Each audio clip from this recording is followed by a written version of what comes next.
So our car is still in the shop. I think the mechanic is going to let us know today whether it's ready or not. Just a light still on after having the engine almost rebuilt from the head gasket up after breaking a serpentine belt. We're going to probably buy another car. That's the plan.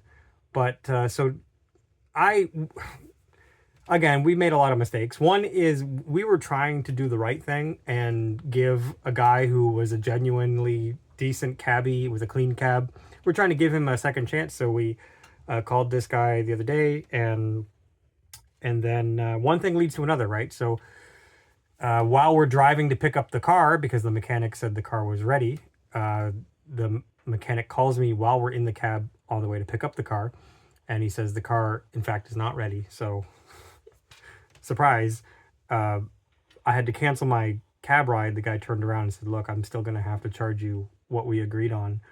In this case, it was 25 euros, which is a lot of money. And a lot of times you would just suck it up as a man and say, like, well, I made mistakes, whatever.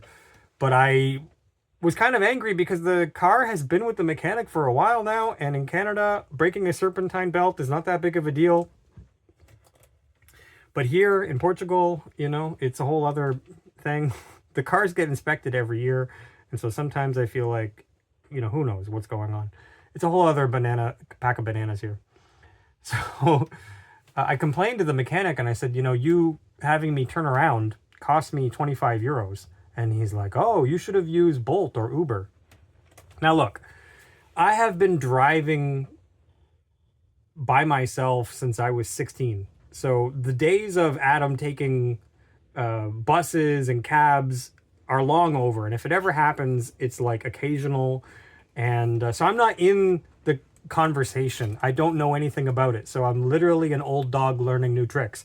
So I was like, what is Bolt? What is Uber? I see them around, but I've never taken an Uber in my life. I've taken proper cabs, and I've never taken an Uber. And he's like, well, here in Portugal, this one is more affordable, so try it. This morning I did a test run, and I'm going to show you guys the prices of what it costs for me to go get groceries. I get back to the farm after taking my first Bolt ever, and Desiree and I are both like, okay, but like, how did they make money then? So we have a lot more questions now, because even in Canadian dollars, the final fare was less than 4 Canadian dollars to get from the grocery store here, which would have been in like an hour walk, and impossible because of the steepness with the groceries and whatnot. I bought groceries and I was like, I'm going to try it out.